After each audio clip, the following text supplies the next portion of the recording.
Hello there, it's Shailandra here, and welcome to another episode of Wellness and Everything and Wellness is Everything podcast. If you still don't understand what this actually means, it means that in everything that we do is a bit of wellness.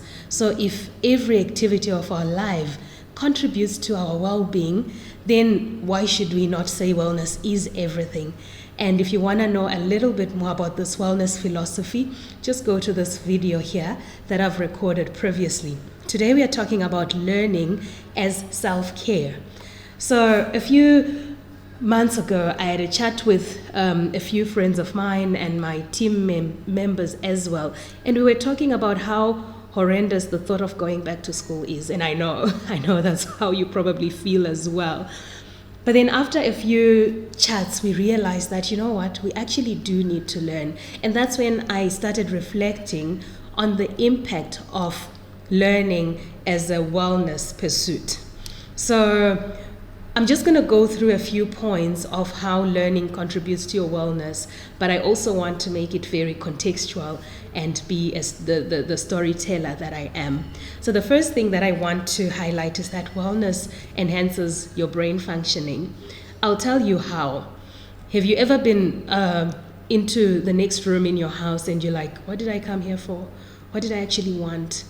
Was it a cup? Was it what?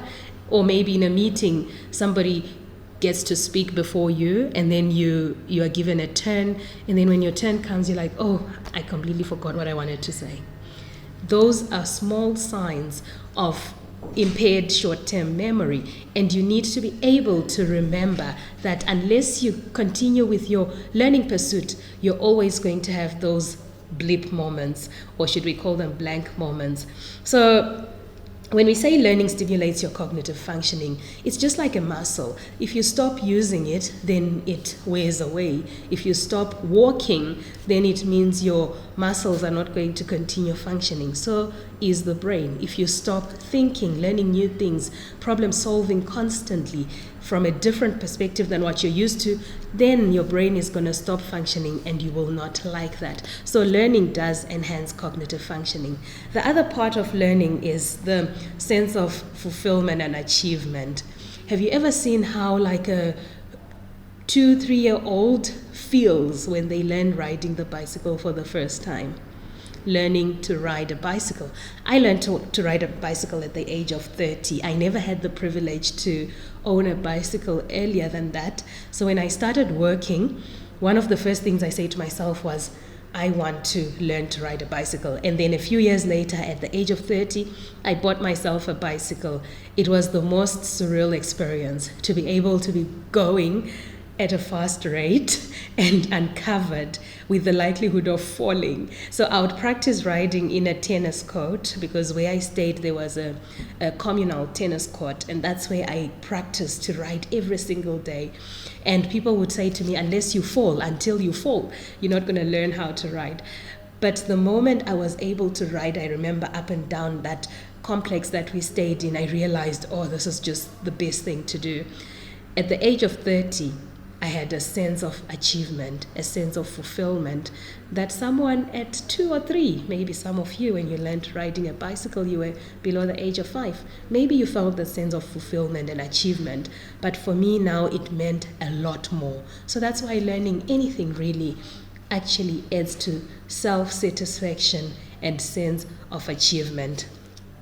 The other part I wanted to talk about with regards to learning is the stress reduction. How many times are you idle and probably thinking about the other unhealthy habits, excessive smoking, excessive drinking, any other things that you fail to regulate because you're idle? And then that increases your stress. It affects your well-being directly in a negative manner. So if you want to find another better thing to do in your time, is to learn. Going on ChatGPT, just finding out silly topics about anything really, learning how to maybe how to code the hello world, learning how to knit, even on YouTube, there's so much there that people can learn about. And I think in the self-care journal, if you look at it that we've done, there is a part where we actually look at what are you going to do to learn something new today, because it has a great impact on your brain. When you learn something new, you create a new cognitive pathway that actually makes you enjoy life. It has, I was talking about sense of achievement earlier. It produces happy hormones that help with stress reduction. It reduces your focus on the rather poor habits that we follow, but focus on learning something new to be happy as well. The next part I want to talk about is the better self, social connections. At the age of, I don't remember what, I think by now you can all guess my age with all the age throwing things that I do in these videos. But anyway, I think 2 or 3 years ago, I decided to start an honors degree again on another, area of psychology. And I was studying with a group of peers that have already gone to the workplace. They're already pursuing their own careers. And then what happened is we needed to find a boarding house, like a house that we would share with those people. So we found a nice boarding house close to that university because it was a block release program. So in those days, we would stay together, and it was just the most amazing experience of my adult life to create new friends, create new connections. And up to now, I'm still speaking to those adult time friends of mine. So learning actually enhances your social connections.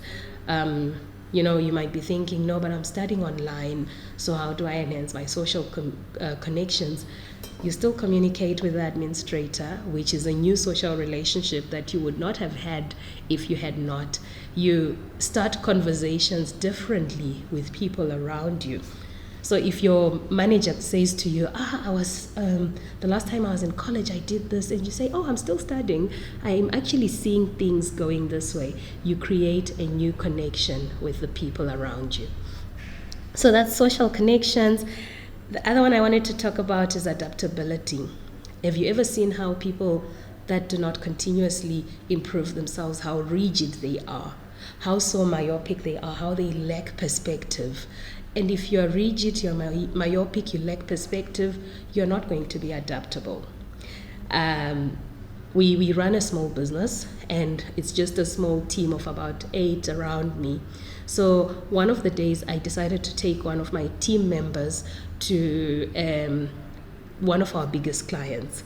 So as we got there, the team member, she said to me, so which part of the building is the client in? And I said, it's the whole building. So then we moved in, we got in, we met the people. And on our drive back, she kept saying to me, thank you for exposing me to what's out there. Thank you for giving me perspective, expanding my knowledge.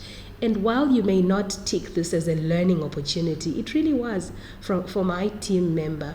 She realized that, there's so much she didn't know that she now knows, and isn't that just what learning is about? So when you learn how other people do things, other cultures, other languages, you become more adaptable, you suit better, and you have better perspective around what the world is about.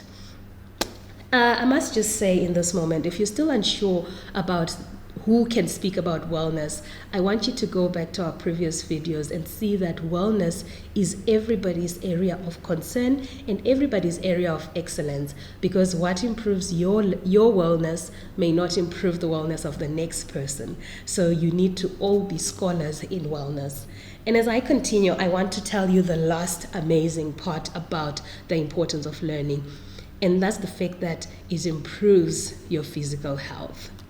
Of course, when you learn to ride a bike, you improve your physical health, but that's not what I'm talking about.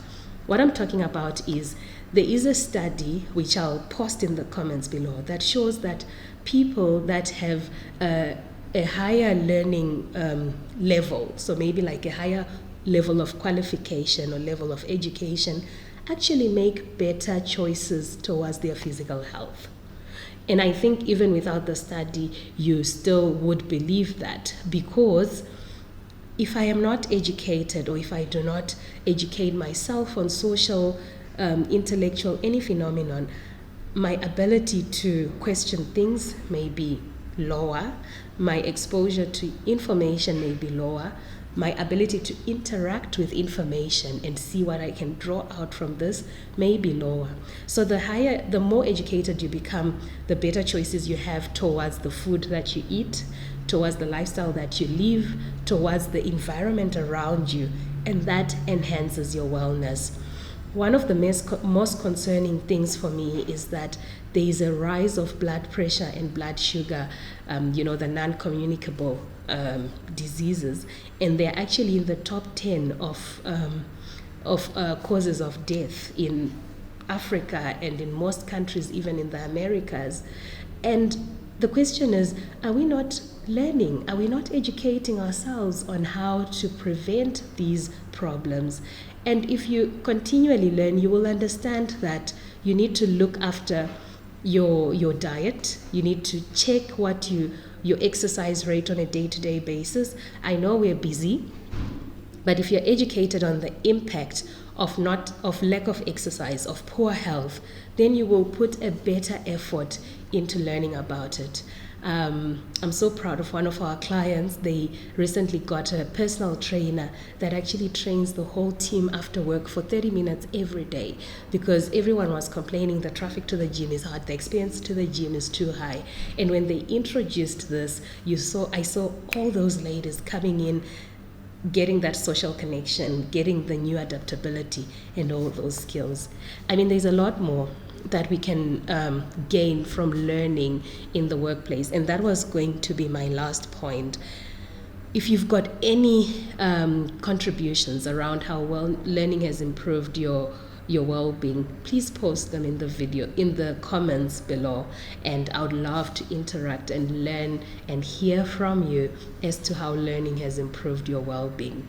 Before I close off, I just want to say that curiosity did not kill the cat. It actually made people more intelligent, because everything that was ever made on this earth was from curiosity. So let's remain curious and continue to learn for our wellness and well-being. Thank you for watching. See you in the next video.